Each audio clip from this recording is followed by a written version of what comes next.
Hi అండి. Welcome to my channel. నేను మీ లక్ష్మి. ఎలా ఉన్నారు?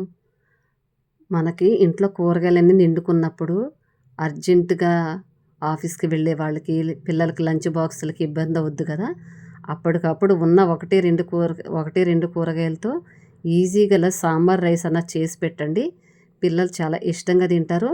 మనకు కూడా లంచ్ బాక్స్ అన్నది టెన్షన్ పడకుండా పర్ఫెక్ట్ టైంలో ఈజీగా అయిపోతుంది. మనకున్న ఆ 2 కూరగాయలతోని ఇలా సాంబార్ రైస్ అన్నది చాలా సింపుల్‌గా చేసేసుకోవచ్చండి. ఈజీ ప్రాసెస్, పెద్ద హడావుడి కూడా ఉండదు. ఇది ఎలా ఏంటన్నది మీకు వీడియోలో చూపిస్తాను. వీడియో స్కిప్ చేయకుండా చూడండి.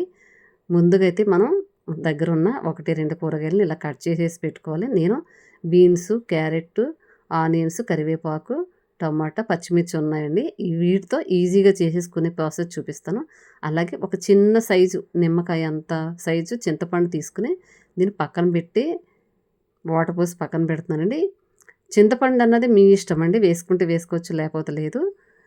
అది చింతపండుని బట్టి మీరు సైజ్ అన్నది చూసుకోండి. ఒక్కో చింతపండు పుల్లగా ఉంటుంది. అలాగే ఒక మీడియం సైజు బంగాళదుంప కూడా కట్ చేసి వాటర్లో పెట్టుకున్నా. ఎందుకంటే ఇది వాటర్లో వేయకపోతే బ్లాక్ వచ్చేస్తాయి. అలాగే నేను ఈ గ్లాస్ అయితే తీసుకుంటున్నానండి. ఈ గ్లాస్కి అర గ్లాసు రైస్ అయితే తీసుకుంటున్నా.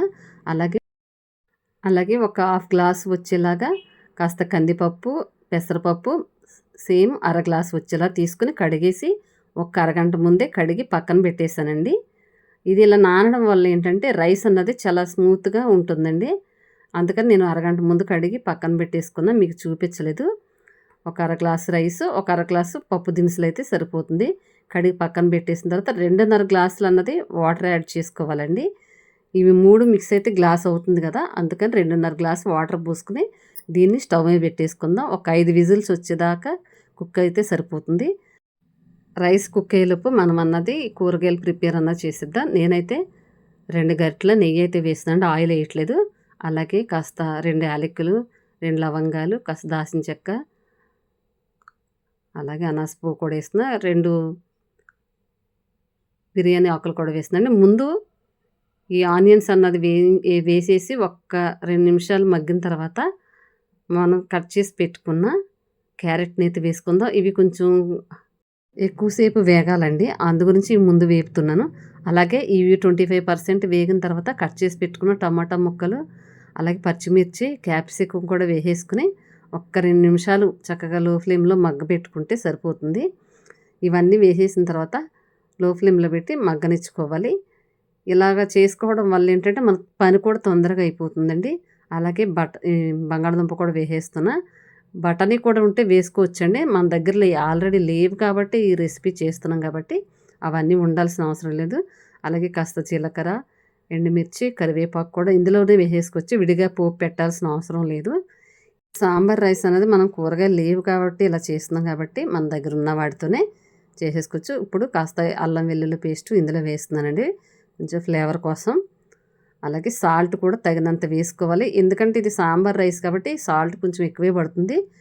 మనం రైస్‌లో వేయలేదు కాబట్టి ఇందులోనే ఎక్కువ వేస్తున్నాం. 2 స్పూన్లు యాడ్ చేశాను నేను. అలాగే కాస్త పసుపు, చిటికెడు కారం, అలాగే ఒక టీ స్పూను ధనియాల పొడి కూడా వేస్తున్నానండి.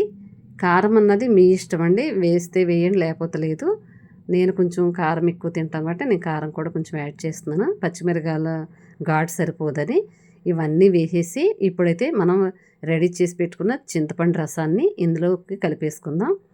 ఈ చింతపండు వేయడం వల్ల ఏంటంటే కాస్త పుల్ల పుల్లగా ఉంటుంది. పిల్లలకు తెలియదనమాట. ఇది ఏం కర్రీ అన్నది కూడా వాళ్ళు కనిపెట్టలేరు. వాళ్ళకి తినటం కావాలి మనం ఏం చేసి పెట్టామన్నది కాదు. అలాగే ఒక గ్లాస్ వాటర్ పోసి ఒక్క 5 నిమిషాలు ఇది ఇలా చక్కగా కుక్ అవ్వనిద్దాం. కుక్ అయిన తర్వాత మనకి రెడీ చేసి పెట్టుకున్న రైస్‌ని అయితే చూద్దాం.